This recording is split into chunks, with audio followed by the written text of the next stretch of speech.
हम पहले ही दे चुके हैं कि it is a kind, it is energy, kind of energy which produces sensation of hearing.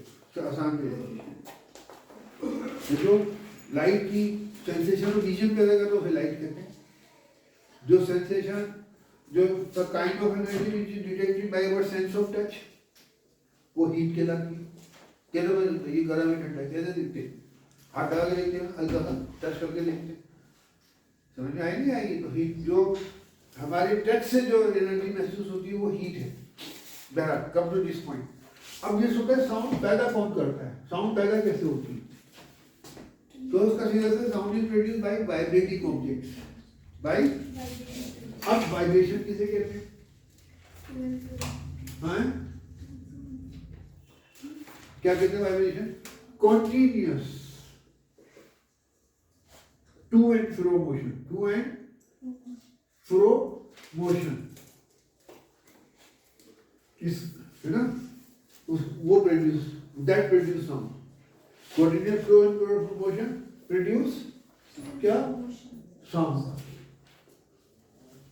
अब ये वाइब्रेशन कैसे कहते हैं? Called to and fro motion, जिसे हम क्या बोलते हैं? वाइब्रेशन। तो वाइब्रेशन की डेफिनेशन क्या है?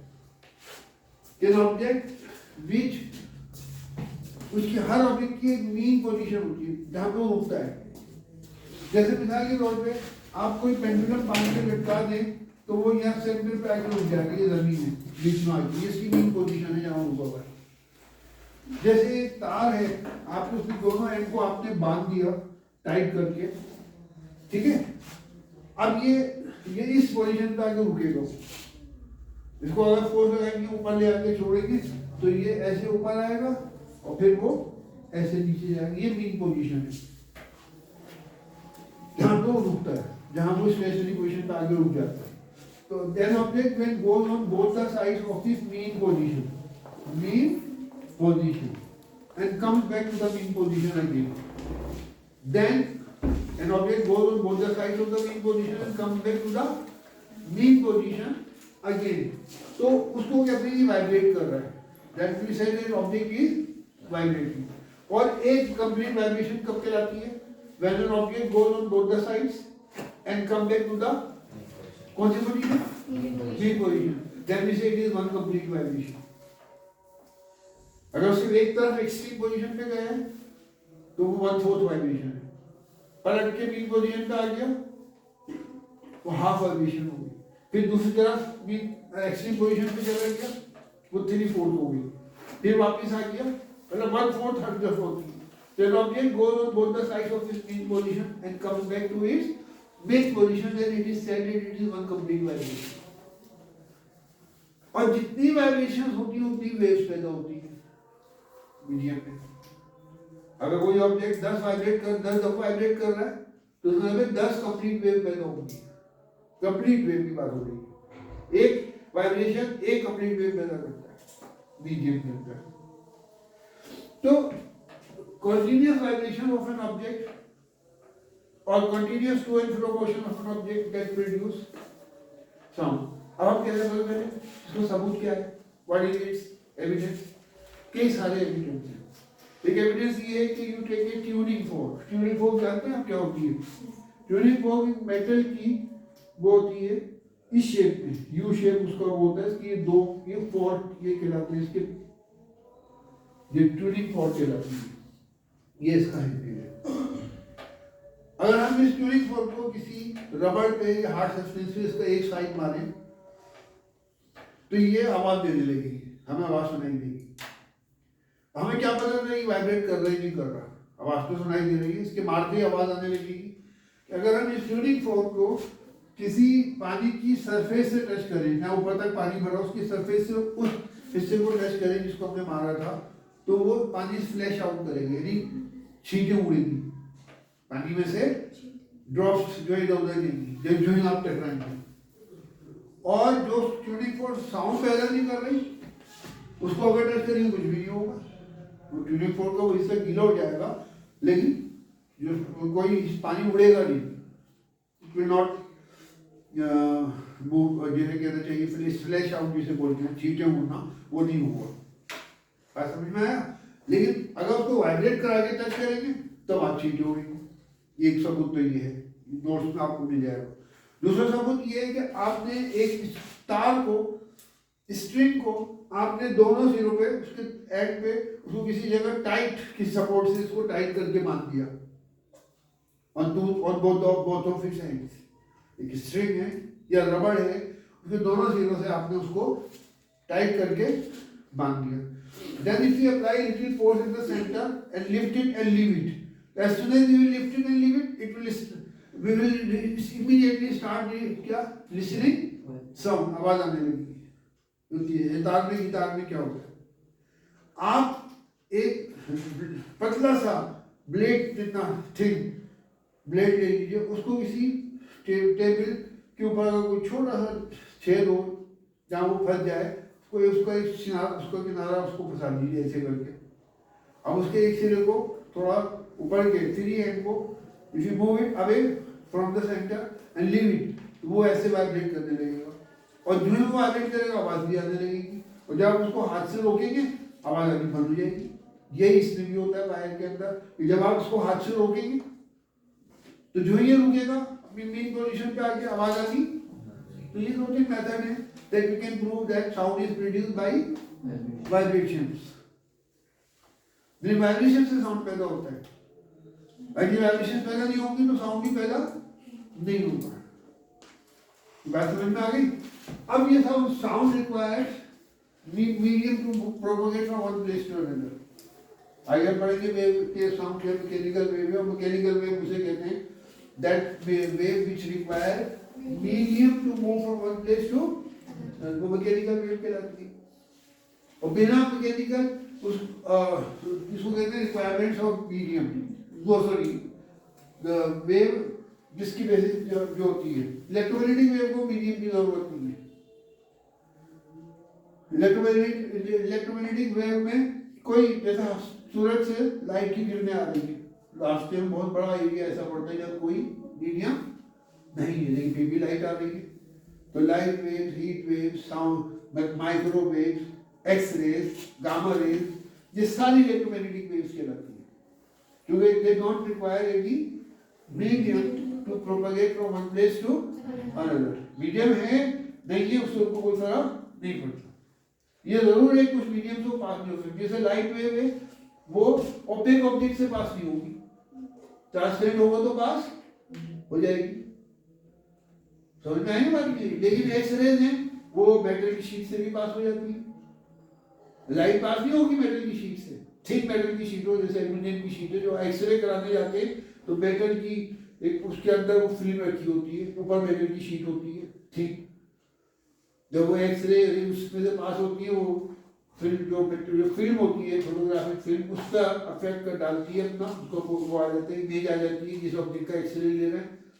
लेकिन अगर हम लाइट उस थिक शीट के ऊपर डालें तो अंदर लाइट नहीं जाएगी।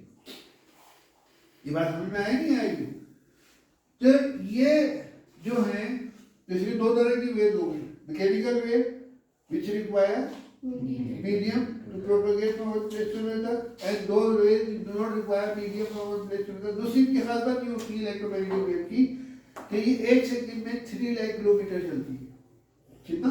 3 लाख किलोमीटर पर सेकंड, ये उनकी कॉमन स्पीड होती है, चाहे वो एक्स रेज हो, चाहे गामा रेज हो, चाहे वो लाइट रेज हो। हवा के अंदर एयर है ना, जब अगर मीडियम नहीं है वहां पर, they travel with the speed of क्या 3 × 10⁸ metre per second, which comes out to be 3 lakh kilometre per second. लेकिन जो मैकेनिकल वेव में इनकी स्पीड जो है स्पीड होती है बहुत कम होती है। जैसे साउंड की स्पीड जो है वो 320 मीटर पर सेकंड है 0 डिग्री सेल्सियस पे, और 25 डिग्री सेल्सियस पे साउंड की स्पीड 344 मीटर पर सेकंड, क्योंकि मीटर में 320 या 344, और वो लैक्स में 3 लाख, कितना जमीन आसमान का फर्क है। यहाँ पे सवाल ये आ जाता है कि जब आसमान पे बिजली चमकती है, लाइटनिंग होती है, थंडर स्टॉर्म आता है, तो हमें थंडर की आवाज सुनाई देती है, देर में सुनाई देती है, लाइटनिंग पहले नजर आ जाती है। मैं बिजली चमकी थोड़ी देर बाद, कुछ सेकंड बाद हमें आवाज सुनाई देती है गड़गड़ाहट की। क्यों होता है? क्योंकि लाइट इमीडिएटली आएगा। देखो मुझे टाइम है, यहाँ से सूर्य जहाँ लाइटिंग हुई है बादलों से और हमारी आंखों तक, वो जो डिस्टेंस है वो 3 लाख किलोमीटर के मुकाबले बहुत ही कम है, नेग्लिजिबल। तो उस हिसाब से लाइट को नेग्लिजिबल टाइम लगता है वहाँ जहाँ हुई है वहाँ से हमारी आंखों तक पहुँचने में। ऑलमोस्ट जो ही लाइटिंग होती है हमारी आंखों तक पहुँच जाती है, इतना कम टाइम लगता है, फ्रैक्शन ऑफ द सेकंड। लेकिन sound travel with the speed of 320 या 340 जो भी होता है, और स्पीड चेंज होती रहती है मीटर पर सेकंड, तो वो थोड़ी देर में पहुंचती है। तो इसलिए हमें साउंड बाद में सुनाई देती है थंडर की, और लाइटनिंग पहले नजर आती है। ये पॉइंट समझ में आ गया ये?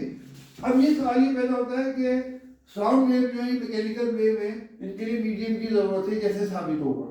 ये बड़ा सिंपल एक्सपेरिमेंट छठी क्लास छोटी क्लासों में भी कराया जाता था।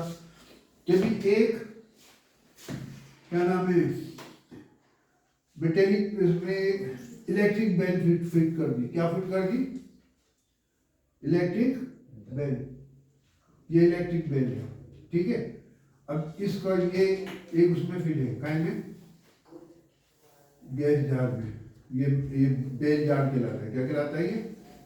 इसको बेल जार बोलते हैं। शेप का होता है ये ग्लास का, ठीक है। ये बेल जार है, तो मैं रख कर देता हूँ, दोबारा बना देते हैं।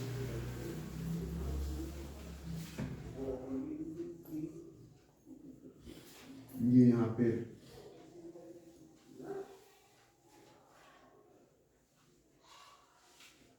और यहाँ पे ये इलेक्ट्रिक बेल फिट है, और ये बेल जार है।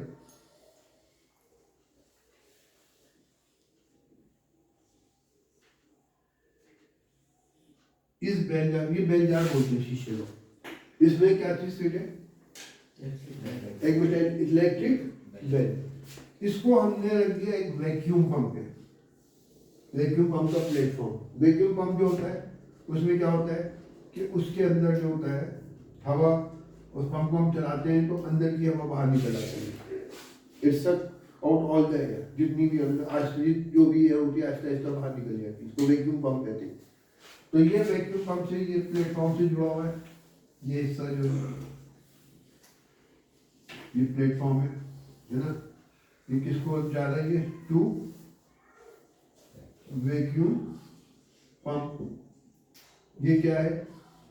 इलेक्ट्रिक बेल है ना। और ये इसका ये तार है जो भी इसके अंदर होते हैं। अब जो ही हम करंट पास करते हैं इलेक्ट्रिक बेल स्टार्ट रिंगिंग। अब हम वैक्यूम पंप, इनमें इसको बना रखा प्लेटफॉर्म और vacuum pump. Platform, vacuum pump का जो प्लेटफॉर्म है ना, जिसमें से ऊपर कोई ऑब्जेक्ट रखते हैं, जिसमें उसमें इस तरह का अरेंजमेंट होता है कि हवा को बाहर निकाल सकते हैं। फिर जब हम वैक्यूम पंप से हवा बाहर निकालना शुरू करते हैं तो बेल तो अपने हिसाब से चल रही है, इलेक्ट्रिक बेल है, उसकी आवाज़ में तो कोई फर्क पड़ेगा नहीं। तो जो ही हम हवा बाहर निकालना शुरू करेंगे आवाज़ कम होनी शुरू हो जाएगी, साउंड विल स्टार्ट डिक्रीजिंग। और एक वक्त आएगा आवाज़ इतनी कम हो जाएगी कि बहुत करीब लाके सुनेंगे तब सुनाई देगी, क्योंकि 100% वैक्यूम नहीं होता। अगर 100% वैक्यूम हो जाए तो आवाज़ बिल्कुल ही सुनाई नहीं देगी। ये चूँकि 100% वैक्यूम नहीं होता, थोड़ी बहुत हवा रहती है तो थोड़ी बहुत आवाज़ भी सुनाई देती है, लेकिन बहुत हल्की होती है। फिर हम दोबारा आवाज़ इसमें भर दें, अल्लाह इसको थोड़ा सा उठा दें, जो इसको थोड़ा सा उठाएंगे हवा फिर अंदर चली जाएगी। हवा तो हर खाली जगह पे अपने आप चली जाती है। आप पेन में स्याही भरते हैं, पेन के प्रेशर की, हवा के प्रेशर की वजह से स्याही जो है वो ऊपर चली जाती है, तो हवा इसमें आ जाएगी। और जो है हवा इसमें आएगी दोबारा आवाज़ दोबारा उतनी ही लाउडनेस के साथ सुनाई देगी जितनी शुरू में दे रही थी। फिर हवा निकालें, again loudness will start decreasing, और एक वक्त आएगा बहुत कम आवाज हो जाएगी। तो इससे साबित होता है कि sound requires medium to propagate from one place to another. अगर ये मीडियम यहाँ नहीं होता तो साउंड भी हमें सुनाई नहीं देती। इसलिए अगर हम स्पेस में चले जाएं तो वहाँ पे हम बात करें बिना उसके तो हमें आवाज़ सुनाई नहीं देगी। वो हम वहाँ पे ऐसा अरेंजमेंट होता है कि जो हम बोलते हैं ना वो इलेक्ट्रोमैग्नेटिक वेव में बदल जाते हैं, उसमें कोई इस तरह का अरेंजमेंट होता है, जैसे स्पीकर होता है, आप बोलते हैं तो आपकी आवाज़ से साउंड वेव जो कन्वर्ट होती है इलेक्ट्रिक वेव में, वो भी सिस्टम है पूरा। वो इलेक्ट्रिक वेव जो है उसको एम्पलीफाई कर देता है, फिर वो हो जाती है स्पीकर के अंदर। माइक जो है कन्वर्ट करता है साउंड को इलेक्ट्रिक वेव में, और एम्पलीफायर उसकी क्या होती इंटेंसिटी उसको बढ़ा देता है, उसकी आवाज़ को लाउडनेस बढ़ा देता है, और फिर वो एम्पलीफायर से निकलती है आवाज़ जब स्पीकर पे जाती है, जो हमारे स्पीकर लगे होते हैं मस्जिदों में या अलग मस्जिद डिफरेंट जो रिलीजियस जगहों पे स्पीकर लगे होते हैं ना, वहाँ बैठ के लोग सुन लेते हैं कोई भी बात हो रही है, या जलसों में स्पीकर लगे होते हैं, तो वो स्पीकर में वो आवाज़ जाती है, वो करंट जाता है, तो वो स्पीकर उसको उल्टा करता है, यानी उस इलेक्ट्रिक वेव को वो दोबारा कैसे बदल देता है साउंड वेव में। क्योंकि साउंड वेव की जो होती है उसको एम्पलीफाई करती है, तो वो आवाज़ जब निकलती है तो बहुत जोर की आवाज़ निकलती है, दूर तक लोगों को सुनाई, वो खैर सिस्टम है। तो इसी तरह जो स्पेस में हम जाए तो वहाँ भी ऐसा सिस्टम बनाया जाता है कि जो हम बोलें वो ट्रांसफर हो जाए इलेक्ट्रिक वेव में, फिर वो ट्रांसफर होता है दूसरे के क्या नाम है इंस्ट्रूमेंट के अंदर, वो सारा अरेंजमेंट चलता है, फिर उसके कान तक वो वेव पहुँचती, एनर्जी पहुँचती है, इलेक्ट्रिक एनर्जी जो भी क्या नाम है इलेक्ट्रोमैग्नेटिक वेव्स होती हैं, और फिर वो जो अरेंजमेंट होता है वो वापस उन वेव को क्या में कन्वर्ट करता है, साउंड वेव में कन्वर्ट करता है, दूसरे को आवाज़ सुनाई देती है। इस तरह एक दूसरे से बात करते हैं। लेकिन हम हवा में अगर खाली बिना उसके इंस्ट्रूमेंट के जो भी साउंड इसमें यूज होगा उसको बिना अगर हम बात करेंगे तो आवाज़ सुनाई नहीं देगी। क्यों? क्योंकि स्पेस में एयर, जो कि हमारे और आपके बीच में जो आवाज़ सुनाई दे रही है वो एयर है, इस मीडियम। लेकिन साउंड की स्पीड जो होती है सबसे ज़्यादा होती है सॉलिड मीडियम, क्या में सॉलिड, उससे कम होती है लिक्विड मीडियम में, और सबसे कम होती है गैसियस मीडियम। अब इसकी पहचान क्या है कि जो ट्रेन है, पता चला 10 मील दूर ट्रेन है, वो एक पटरी पे चल रही है, तो जिस पटरी पे वो ट्रेन चल रही है उसी पटरी को पर कोई कान लगा दे, अभी तो ऐसा मत करना, वरना लोग कहेंगे इसको क्या हो गया, क्योंकि ट्रेन बहुत थोड़ी दूर हो। मैंने एक बात बता रहा हूँ, कोई कान लगा दे तो जबकि ट्रेन कई मील दूर है, नजर नहीं आ रही, लेकिन उसको आवाज़ सुनाई देगी। क्यों? क्योंकि आवाज़ जो होती है उसकी स्पीड ज़्यादा होती है सॉलिड मीडियम में, और वो ज़्यादा दूर तक जाती है, उतनी ही देर में वो आवाज़ हवा में कम दूर तक जाती है, और उससे पहले कि वो बीच खत्म हो जाती है, उसके बाद उसकी जो इंटेंसिटी है वो कम हो जाती है। लेकिन सॉलिड मीडियम में उसकी इंटेंसिटी कम नहीं होती, वो बहुत तेज स्पीड से ज़्यादा स्पीड से ट्रेवल कर रही है तो ज़्यादा दूर तक जाती है। तो कई मील दूर भी कोई आदमी और उसी ट्रेन उसी पटरी के ऊपर उसने कान लगाया है जिसमें ट्रेन है, दूसरी पटरी पे ट्रेन है वो नहीं आएगी ये बात, लेकिन उसी पटरी पे उसी लोहे की वो जो उस पर आवाज़ कान लगाएंगे तो आवाज़ महसूस होगी, सुनाई देगी। आप एक और एक्सपेरिमेंट कर सकते हैं कि आप क्या नाम है अपनी जो टेबल है उसकी एक सिरे पे अपना कान लगाएं और दूसरे सिरे से किसी से ज़रा सा इसको स्क्रैच करें। अब वो स्क्रैच की आवाज़ जो है आपको हवा में सुनाई नहीं देगी अगर आपने कान ऊपर कर रखे, लेकिन अगर आपने टेबल से अपना कान लगा लिए तो आपको स्क्रैचिंग की आवाज़ सुनाई देगी, क्योंकि साउंड की स्पीड सॉलिड में ज़्यादा होती है और सबसे कम टाइम होती है गैसेस में कम होती है। ये बात समझ में आ गई। अब ये इस पर हमारा नेक्स्ट है कि वो मीडियम जहाँ पे ट्रांसवर्स मैकेनिकल वेव पैदा हो सकती है, उस मीडियम की क्या क्वालिटीज है, यानी क्या हर मीडियम में आवाज़ पैदा हो सकती है, समझ में आया? तो वो मीडियम में क्या क्वालिटी है, तो उसके लिए उन्होंने क्वालिटीज बताई है मीडियम की, जिस मीडियम में आवाज़ पैदा हो सकती है। एक तो उस मीडियम में रिक्वायरमेंट ऑफ मीडियम, इसमें एक होती है इलास्टिसिटी,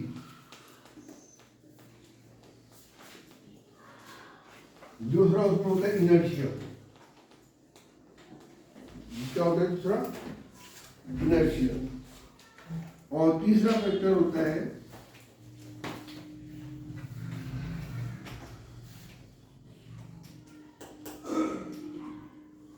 फ्रिक्शनल फोर्स कम होनी चाहिए। फ्रिक्शनल फोर्स क्या होनी चाहिए?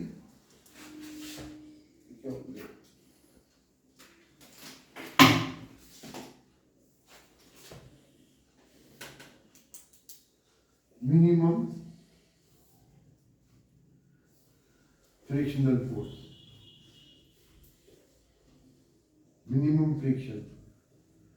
अब इसकी वजह समझ लो, इलास्टिसिटी किसे कहते हैं? इलास्टिसिटी किसे कहते हैं? अगर प्रॉपर्टी है किसी ऑब्जेक्ट को खींच के हम अपने को बस इलास्टिक हम यूज करते हैं, उसमें होते हैं जुराब में होते हैं, इसमें होते हैं, इसमें इलास्टिक कमजोर होती है। किसी ऑब्जेक्ट को हम खींच के छोड़ दें फोर्स लगा के, और किसी ऑब्जेक्ट पे फोर्स आए किसी तार में तो वो थोड़ा लंबा हो जाएगा, और हम उसे छोड़ देंगे तो आहिस्ता आहिस्ता उसी पोजीशन पे उसी जगह पे आ जाएगा।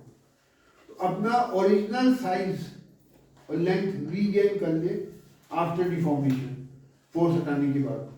तो after removing the force if the object regain its original shape and size, उसे कहते हैं इसमें इलास्टिसिटी है। That property is known as elasticity. हम कहते हैं इलास्टिक है, और मेटल की और स्टील में ज़्यादा इलास्टिसिटी होती है। उसकी वजह आपको इलास्टिसिटी वाले चैप्टर में इसमें हायर क्लास में पढ़ेंगे। तो अब इसीलिए हम उसको भी इलास्टिक कहते हैं, जो इलास्टिक हमारे उसमें लगा होता है सॉक्स वगैरह में, जो ज़रा से खींचता है फिर हम छोड़ने वापस अपनी जगह आ जाता है। रबड़ में भी इलास्टिसिटी होती है, थोड़ा खींचते हैं छोड़ने अपनी जगह आ जाता है। तो this property to regain this original size after removing the deforming force, इसे इलास्टिसिटी कहते हैं। तो मीडियम में इलास्टिसिटी होनी चाहिए, यानी मीडियम में अगर हम डिस्प्लेस करें किसी पार्टिकल को तो डिफॉर्मिंग फोर्स हटे तो वापस अपनी जगह आता है। अगर ये प्रॉपर्टी नहीं है तो वेव पैदा नहीं होगी। अगर मान लिया आपने डिस्प्लेस करा, इलास्टिसिटी है नहीं, तो जिधर डिस्प्लेस करो वहीं रुक जाएगा वो। जबकि वेव के लिए क्या होना चाहिए? To and fro. और जब वो अपनी जगह से मूव करके किसी और जगह पहुंच गया और टू एंड फ्रो मोशन नहीं हो रहा तो वेव भी, are you understanding my point? तो फर्स्ट प्रॉपर्टी क्या होनी चाहिए मीडियम की? उसमें इलास्टिसिटी होनी चाहिए। दूसरी प्रॉपर्टी इनर्शिया। इनर्शिया पढ़ा था आपने, क्या प्रॉपर्टी है inertia?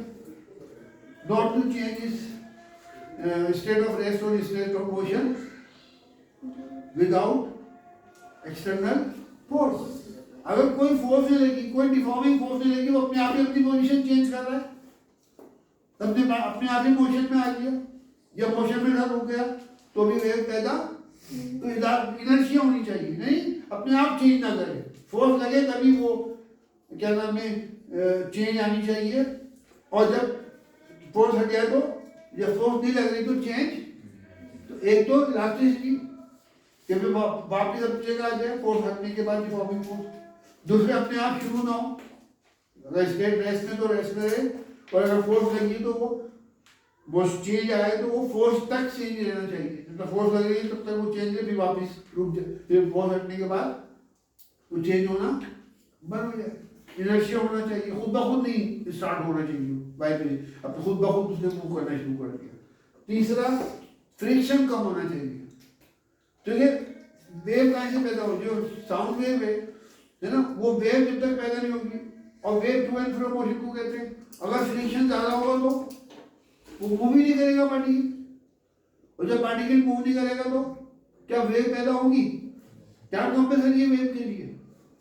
To and fro motion, mechanical wave की बात कर रहा हूँ, आई बात समझ में? और जब वो मूव ही नहीं कर रहा टू एंड फ्रो मोशन, तो इसका मतलब ये तीनों कंडीशन हो रही है, इनमें से एक भी मिस होगी तो वेव पैदा नहीं होगी। इलास्टिसिटी नहीं है, जगह से मूव कर दिया वापस अपनी जगह नहीं आ रहा तो टू एंड फ्रो मोशन नहीं होगा। नहीं, इनर्शिया नहीं है, अपने आप ही मूव कर रहा है। फोर्स इनर्शिया मतलब कि जब चेंज आए वो कब आए? फोर्स लगने के बाद आए। तो वो अपने आप मूव कर रहा है तो वेव का कोई ताल्लुक नहीं है।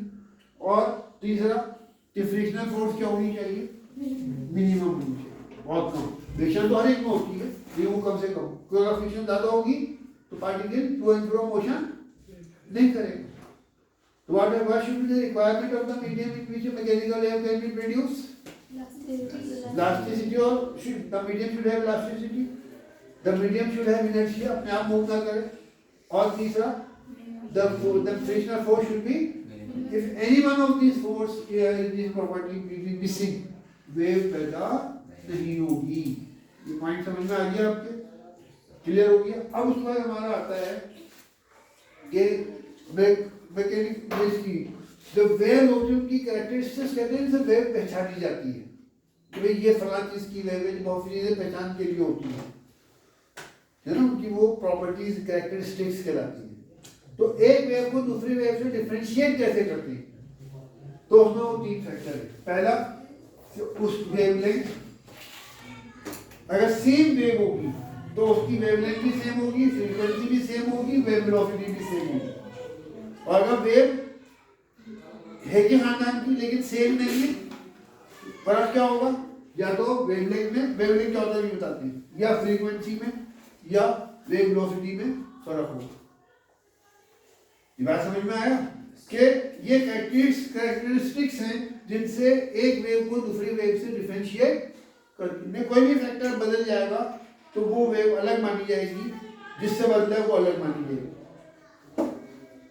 अगर दो वेव जो उनकी फ्रीक्वेंसी अलग अलग है, स्पीड सेम है, वेवलेंथ सेम है, लेकिन फ्रीक्वेंसी अलग है, तो दो अलग अलग वेव मानी जाएंगी, सेम वेव का हिस्सा नहीं मानी जाएगी। अगर ये तीनों प्रॉपर्टी सेम है, प्रॉपर्टी सेम है, तो वो सेम वेव, वो उसी वेव से उसको जाना जाएगा जिस वेव से एक जानी जा रही है, वो या तो उसी वेव का हिस्सा होगी या उसी खानदान से होगी। तो what are the factors that differentiate between two waves, between different waves, तो वो क्या है, वेवलेंथ, फ्रीक्वेंसी और क्या, वेवलेंथ, वेव वेलोसिटी, सॉरी, ठीक है। अच्छा, अब हम आ रहे हैं इससे इसके ऊपर कि बिफोर कमिंग टू वेवलेंथ,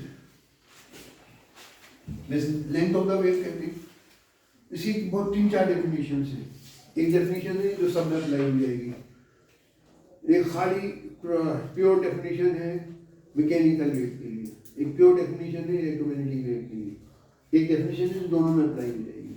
लेकिन before coming to types of wave, हम मैकेनिकल वेव की टाइप्स पहले डिस्कस करनी है। टाइप्स ऑफ कौन सी wave, mechanical wave. Mechanical wave दो तरह की होती है, एक होती है ट्रांसवर्स, इनको आना तो होती है ट्रांसवर्स वेव, और दूसरी होती है मैग्नी क्या नाम है, लॉन्गिट्यूडनल वेव। दूसरी क्या होती है, longitudinal wave. Sound wave longitudinal wave होती है, इनका डिफरेंशिएट अक्सर आ जाता है दोनों मैकेनिकल वेव। बहुत transverse wave and longitudinal wave they require medium to propagate from one place to another. जैसे दोनों को कौन सी वेव का बोलते हैं हिस्सा, मैकेनिकल वेव। ट्रांसवर्स वेव किसे कहते हैं, ट्रांसवर्स वेव कहते हैं, देखिए वेव पैदा हो रही है मीडियम में पार्टिकल के मोशन, पार्टिकल के किस तरह से पार्टिकल मूव कर रहा है। अगर वेव जिस डायरेक्शन में जा रही है, अगर पार्टिकल उसके परपेंडिकुलर ऊपर नीचे जा रहा है,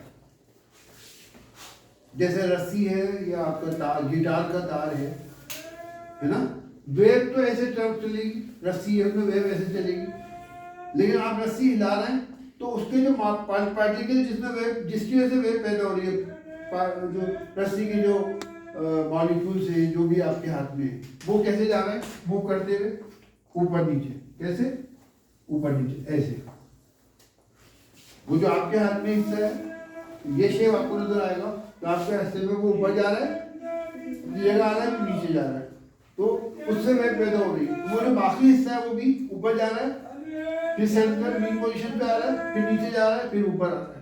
तो the particles of medium vibrate perpendicular to the direction of motion of the wave. यदि मोशन वेव इस डायरेक्शन में जा रही है, पार्टिकल्स उसके कैसे वाइब्रेट कर रहा है, परपेंडिकुलर। तो that wave is known as transverse wave. The particles of medium vibrate कैसे, perpendicular to the motion of the wave. ये आपको मिल जाएगा, समझ लो, लिखने की जरूरत नहीं है। पॉइंट समझ में आ गई है? Yes sir. अब ये जो ट्रांसवर्स वेव है ये क्या पैदा करती है मीडियम में, उसके बारे में भी हम आएंगे बाद में। इससे पहले हम लॉन्गिट्यूडनल वेव पे आ जाते हैं। लॉन्गिट्यूडनल वेव कौन सी होती है? It is that mechanical wave in which particles of medium vibrate parallel to the direction of motion of the wave. Parallel, जिधर वेव जा रही है उसी उसके पैरेलल आगे पीछे हो रहा है। वेव इधर जा रही है और पार्टिकल भी इधर ही उसी डायरेक्शन में आगे पीछे हो रहा है, यानी दे हैव ए क्या to and fro motion in the direction of motion of the wave. तो if the particles of medium vibrate perpendicular तो पैदा होती है कौन सी? Transverse wave. और अगर they vibrate in the direction of motion of the wave, there motion wave जा रही है उसी डायरेक्शन में पार्टिकल भी वाइब्रेट कर रहे हैं parallel to the direction of motion of the wave, तो उसे लॉन्गिट्यूड। अब इसकी साथ समझ लो, कोई समझ में आएगी, मुश्किल नहीं है। आप जब रस्सी को हिलाते हैं एक सीधा बांध के और उसमें वेव पैदा करते हैं, तो जो पार्टिकल्स हैं वो परपेंडिकुलर ऊपर नीचे जाते हैं। वेव किस कहाँ जा रही है? रस्सी के through, from one end to another. जहाँ से आपने फोर्स लगाई अपने हाथ से, वहां से वो दूसरे सिरे तक जाएगी। तो वेव ऐसे जा रही है, लेकिन पार्टिकल्स कैसे मूव कर रहे हैं? परपेंडिकुलर ऊपर नीचे। बात समझ में आ गई है? ट्रांसवर्स वेव में, लॉन्गिट्यूडनल वेव में क्या होता है? आप जैसे आपको बोल रहे हैं या वाइब्रेटिंग ऑब्जेक्ट है ना, अब ये मूव करते हुए वाइब्रेटिंग ऑब्जेक्ट जो था ये इधर को आ गया, आपने वो लगा रखा है, क्या नाम है, ब्लेड लगा रखा है, ब्लेड मूव करते हुए इधर को दब गया। जब इधर को दबेगा तो हवा के अंदर जो है कॉम्प्रेशन, ये जो है हवा की लेयर्स प्रेस हो जाएगी, फिर अपनी जगह आ जाएगा, हवा की लेयर अपनी पोजीशन पर देंगी, फिर ये दूसरी तरफ चला जाएगा। जब ये दूसरी तरफ जाएगा तो हवा की लेयर्स को ज्यादा स्पेस मिल जाएगा फैलने का। तो यानी कभी लेयर्स क्या हो रही है? कंप्रेस हो रही है, इसको कंप्रेशन बोलते हैं। और कभी लेयर में उनके स्पेस बीच में बढ़ रहा है, यानी इसको रेडिफेक्शन बोलते हैं। समझ में आएगा? ये डेफिनेशन आपको हम दे देंगे लिखी हुई, नॉट वरी। तो ये टॉप बॉटम ऊपर जाती है, नीचे जाती है, इसको क्रेस्ट बोलते हैं, जो हाईएस्ट पोजीशन होती है। और नीचे वाली पोजीशन को कहते हैं ट्रफ। जो ट्रांसवर्स वेव जो होती है क्रेस्ट एंड ट्रफ पैदा करती है, यानी अपनी पोजीशन से हाईएस्ट पोजीशन, मीन पोजीशन से एक तरफ हाईएस्ट, दूसरी तरफ लोवेस्ट, ऊपर नीचे क्रेस्ट एंड ट्रफ कहलाते हैं। और ये कभी कंप्रेस होती है लेयर्स, तो कभी उनका प्रेशर कम हो जाता है, फैल जाती है, तो रेडिफेक्शन बोलते हैं। तो longitudinal wave produce compression and rarefaction, और transverse wave produce crest and trough. Trough से कहते हैं the highest position of the particle of medium from its mean position. Mean position से जो हाईएस्ट पोजीशन है वो क्या कहलाता है? क्रेस्ट कहलाता है। And the lowest position from the mean position, ऊपर गया था। अब सब जैसे पानी के अंदर आप देखते हैं, जब पानी में बबल्स बनते हैं या पत्थर मारते हैं तो पानी कहीं से ऊपर उठता है, वो कहीं से गड्ढे बन जाते हैं। तो जहाँ पानी ऊपर उठा है वो क्रेस्ट है, और जहाँ पानी नीचे उतर गया, नीचे हो गया, गड्ढे सा बन गया, वो क्या है? ट्रफ है। Highest position from the above the mean position उसको क्रेस्ट बोलते हैं, and lowest position below the mean position क्या बोलते हैं? ट्रफ। तो transverse wave crest and trough पैदा करती है। आप पूरी देखेंगे रस्सी के अंदर, कहीं पानी ऊपर होगा, कहीं से नीचे होगा। समझ में आया? और हवा के अंदर जब गैस से जो पैदा होती है, उसमें उसको आसानी से समझ सकते हैं कि कहीं कंप्रेस होगी हवा की लेयर, और कहीं वो जो मीन पोजीशन है, मीन डेंसिटी, उससे उनकी डेंसिटी कम हो जाएगी। एक्चुअली जब ये कंप्रेस होती है तो डेंसिटी बढ़ जाती है, पार्टिकल्स करीब करीब आ गए, पार्टिकल्स करीब करीब आने से प्रेशर भी बढ़ जाता है और डेंसिटी भी बढ़ जाती है। नॉर्मल डेंसिटी जितनी थी उससे ज्यादा करीब आ गए। डेंसिटी क्या है? Mass upon unit volume. तो जब मॉलिक्यूल करीब आ जाएंगे तो नंबर ऑफ मॉलिक्यूल ज्यादा हो जाएंगे उस एरिया में, तो मॉलिक्यूल ज्यादा हो जाएंगे तो डेंसिटी कम हो जाएगी, ज्यादा हो जाएगी? ज्यादा हो जाएगी, क्योंकि उसी यूनिट एरिया में पहले कम मॉलिक्यूल थे, और जब वो प्रेस हो गए तो ज्यादा मॉलिक्यूल वहां पे आ गए। तो जब ज्यादा मॉलिक्यूल आ गए तो उनका मास ज्यादा हो जाएगा, तो जब मास ज्यादा हो जाएगा तो डेंसिटी ज्यादा हो जाएगी। और जब वो फैलेंगे तो जितने होने चाहिए थे मॉलिक्यूल उस यूनिट एरिया में, उससे बाहर निकल गए, फैलेंगे तो बाहर थोड़े से बाहर निकल गए उस जगह से, तो वहां क्या हो जाएंगे मॉलिक्यूल? कम हो जाएंगे, बढ़ जाएंगे? जब वो फैलेगी हवा, वहां मॉलिक्यूल्स कम हो जाएंगे, ज्यादा हो जाएंगे? कम हो जाएंगे, क्योंकि मॉलिक्यूल फैल गए थोड़े से, उतने एरिया में कम हो गए, उससे निकल के बाहर आ गए उस एरिया से। मॉलिक्यूल तो वही है लेकिन उस एरिया से बाहर आ गए, तो उस एरिया में यूनिट एरिया जो था, उस एरिया में मॉलिक्यूल जितने नॉर्मल कंडीशन में थे, कभी उससे ज्यादा हो रहे हैं, कभी उससे, जब ज्यादा हो रहे हैं डेंसिटी ज्यादा हो रही है, प्रेशर भी ज्यादा हो रहा है, क्योंकि मॉलिक्यूल ज्यादा है तो ज्यादा प्रेशर लगेगी, और जब वो कम हो रहे हैं तो डेंसिटी भी कम हो रही है और प्रेशर भी कम हो रहा है। बात समझ में आया? तो जब डेंसिटी बढ़ जाती है किसी मीडियम की, जिस रीजन की, नॉर्मल डेंसिटी से ज्यादा हो जाती है, तो दो तरह से कह सकते हैं, प्रेशर को टर्म्स में भी कह सकते हो, डेंसिटी की टर्म्स में भी। Density become more than normal density, और pressure become more than normal pressure when the wave is not there, तो उसे कहते हैं कॉम्प्रेशन। क्या बोलते हैं उसे? Compressive analysis, compression. And when the density of the medium, the region where the density becomes lesser than the normal density, या pressure becomes lesser than the normal pressure when wave does not exist. यानी जब wave नहीं होती उस वक्त भी जो pressure है वो नॉर्मल प्रेशर है, उस वक्त का डेंसिटी भी नॉर्मल है। अब जब वेव होगी तो कुछ हिस्से में प्रेशर बढ़ जाएगा और कुछ हिस्से में प्रेशर कम हो जाएगा। कहाँ बढ़ जाएगा? जहाँ मॉलिक्यूल करीब आ गए। कहाँ घट जाएगा? जहाँ मॉलिक्यूल दूर हो गए। रीजन में मॉलिक्यूल कम हो गए तो उनका मास कम हो जाएगा, डेंसिटी भी कम हो जाएगी। तो अगर नॉर्मल डेंसिटी से ज्यादा हो जाए वो हिस्सा कंप्रेशन कहलाता है, और जिस रीजन में नॉर्मल डेंसिटी से कम प्रेशर होता है या कम क्या नाम है डेंसिटी होती है, उस हिस्से को क्या बोलते हैं हम? रेरिफिकेशन। तो ट्रांसलॉन्गिट्यूडनल वेव में कंप्रेशन और रेरिफिकेशन पैदा होती है मीडियम के अंदर। पार्टिकल वाइब्रेट उसी डायरेक्शन में करेगा, कभी आगे कभी पीछे। ठीक है, आगे जाते हैं, करीब करीब दूसरों के करीब आ जाते हैं, कंप्रेशन हो जाता है। पीछे हट जाते हैं, जगह उसी स्पेस, उस जगह ज्यादा स्पेस हो गया, क्या हो जाता है? Longitudinal wave, transverse wave produce crescent thrust in the medium, और longitudinal wave produce compression and rarefaction. ये इसलिए जानना जरूरी है, जब हम वेवलेंथ डिफाइन करेंगे तो ये समझ में आपके आ जाएगा। अब 5 मिनट का गैप